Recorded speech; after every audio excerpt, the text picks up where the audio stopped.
作為曾經嘅 A0處男，我非常明白你嘅感受。其實人生冇錢都算啦，連一個女朋友個天都唔俾我，真係唔知前世得罪邊個。並且呢個世界極度可悲，從來唔會有人教你點樣溝女。細個專心讀書，大個翻去做運輸，冇女 A0就要俾人笑。所以廢話少講，我想幫助你，就好似曾經係 A0處男唔敢同女人講嘢嘅我一樣，教識你人生最快最可靠一勞永逸嘅溝女方法。呢度係針對25至44歲單身男士提供溝女教學 channel， 帶大家簡單正經學溝女。影片結尾會送溝女秘笈，記得訂閱俾 like， 立即開始。首先，好多人覺得溝女係睇錢養身高，我以前嘅影片已經講過好多次，完全唔重要。好簡單，呢個世界80億人，絕大部分人都係窮人，難聽講低質基因，唔靚仔唔高，一定係佔絕大多數。生仔最多嘅反而係低學歷公屋家庭。呢度講嘢係好難聽，但我係想直接吊醒悲觀毒 L， 連陳同佳流馬車 Kenny 都溝到女，外在條件一定唔係最重要嘅原因。所以我進入重點，你溝唔到女最大嘅原因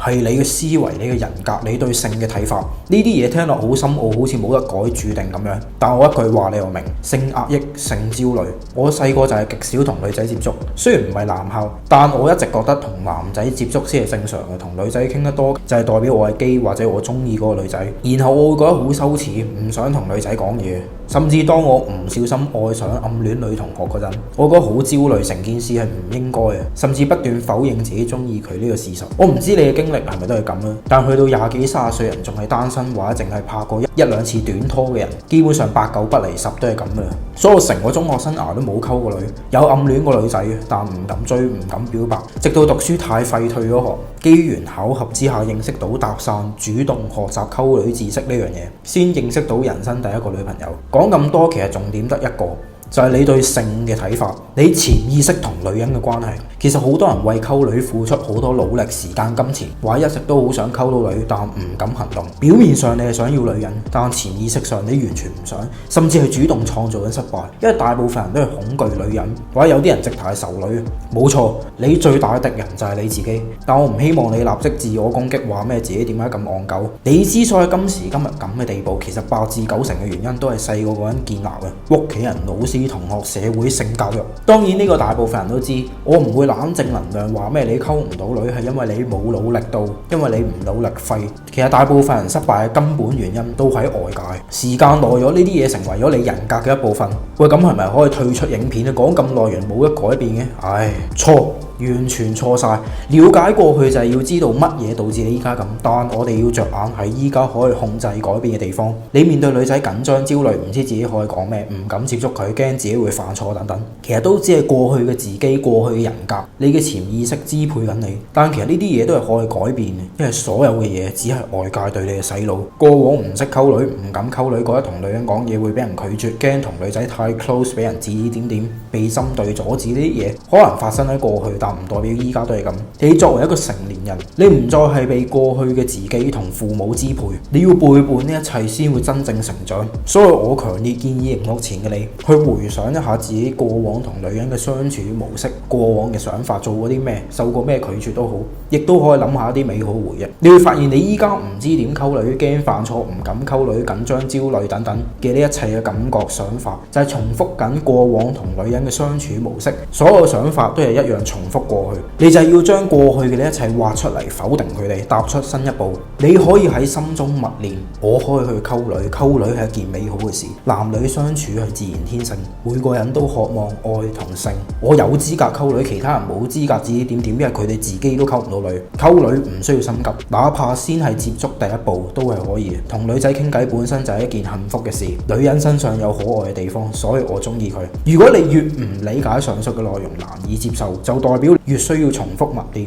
甚至要將條片重複睇幾次，因為好明顯你內心深處有好多負面限制住你嘅想法。如果你已經接近或者非常明白了解上面嘅內容，咁恭喜你，你同女人相處應該唔會有咩大嘅問題。所以唔好以為呢啲只係好簡單普通嘅想法，一個人努力咗咁耐都溝唔到女，你聽住，唔會有任何其他原因，一定係你潛意識上根本唔想溝到女，亦都係你內心太過負面飢渴，就係睇到自己缺少啲咩，唔去睇自己擁有啲咩，有咩優點。因為溝女真係一件好簡單嘅事，就係一男一女互相中意，全世界每分每秒都有人交配生仔，但好可惜今時今日呢啲奇怪悲觀嘅文化、失敗性教育，令到好多人其實係恐懼女人，甚至係憎恨女人，以至於你成世人都係活喺一個矛盾掙扎當中。表面上個男人都一定係中意女人有性慾嘅，但發自內心真心愛女人、中意女人嘅人其實好少，因為大部分人心入邊已經充滿咗恐懼、憤怒、妒忌，亦都有啲人控制慾太強啦，巨嬰思維，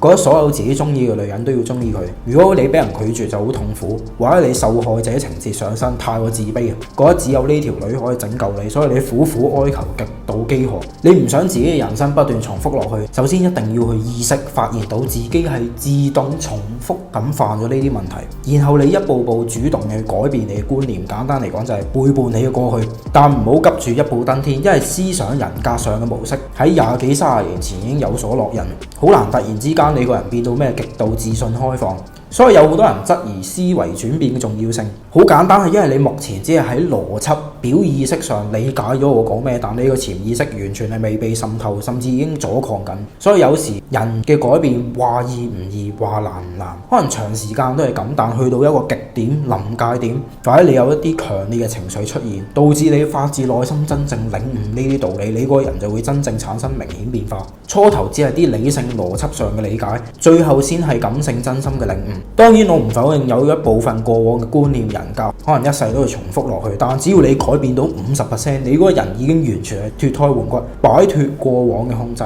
你唔需要追求完美。以上就係心態思維嘅轉變，但當然我永遠覺得配合行動先係最有效嘅。記得留意影片結尾我送你嘅溝女秘笈，幫助你最快溝到女嘅方法。進入重點之前，先訂閱俾 like。當然你一定會問點樣識到女仔，識多啲女仔，呢方面非常直接，基本上就係交友 app 或者參加興趣活動識人，拓闊你嘅圈子或者去搭訕。但呢個對新手嚟講難度比較高，係好容易想放棄。至於你話身邊工作圈子識女，有嘅話你咪試下咯，但唔好太心急，因為我覺得好多冇經驗嘅人都係有情商同自信嘅問題，一係又完全唔主動，一嚟又過度主動，你柒咗嘅話你好難搞。但呢啲都唔係最關鍵，我強烈建議你哋溝女或者認識新朋友之前，都去執下個碌啦。好多長年單身嘅人唔單止性格思維有問題，其實個外表都好求其。最緊要乾淨整潔正式，唔好有啲奇怪嘅圖案、文字格仔，執下你個髮型等等。如果你個人本身性格都唔係特別主動自信，吸引到人，仲要個外表都唔合格，咁你去識任何人都係嘥大家時間。仲有就係唔好介意喺社交場合同任何人傾偈，男女都要傾，多啲熱身，唔需要咩 target 邊一個人。當然如果交友 app 話搭訕單對單嘅情況，你可以直接啲。行動方面可以話係最簡單，亦都最困難。講就容易，效果亦都係最大最直接嘅，但最難嘅就係願意執行。始終睇完條片就去堅持拓闊圈子，嘗試溝女嘅人一定係極少數。呢個過程唔係2-3日、2-3個星期就做到。所以點解我喺影片結尾準備一個溝女秘笈俾大家？只要你跟我學習，我就可以直接帶動你手把手教你溝女。我學完都係1至3個月就成功拍拖約女。所以除咗如何識女呢個部分，其實有樣嘢更多人係忽略咗，就係失敗嘅處理。你單身20幾30年，唔可能求其溝幾條女就立即成功嘅。建議現實至少認識100個女人之後再去計算成功率，否則你會過度執着，極度痛苦。而呢100個女人唔包括網上傾偈，你要計嘅話就要一定約到佢出嚟見面先計，否則你喺 IG 騷擾100個大波妹 TG 學人問 SP 咁就叫溝女嘅話就天下大亂啦。最後我明白影片資訊量可能有啲大，或者有啲人冇乜方向感，唔緊要。我曾經同你一樣都係 A0 處男168公屋家庭，學歷低，但我一樣透過不斷努力認識無數女仔，進入幾十段嘅關係。我想將我成功嘅秘密分享俾你。冇樣冇錢冇身高，陳同佳流馬車 Candy 都溝女嘅系統，立即點擊影片描述欄或留言區連結，參加呢個溝女培訓營，領取溝女秘笈，限時免費，隨時下架。我上條片係講關於溝女嘅唯一真理，除咗呢個方法之外，你唔會有其他溝到女嘅可能。記得 click 右上角睇片。想學溝女記得睇 E&K 男性情感，呢度係針對25至44歲單身男士提供溝女教學 channel， 帶大家簡單正經學溝女。如果唔想錯過任何溝女約會、網聊、男女情感方面免費資訊，記得訂閱、打開啷啷，將條片 share 出去。我真誠祝福每一個俾 like 嘅朋友溝女順利，左右逢源，立即出鋪識到女朋友。下條片再見，拜。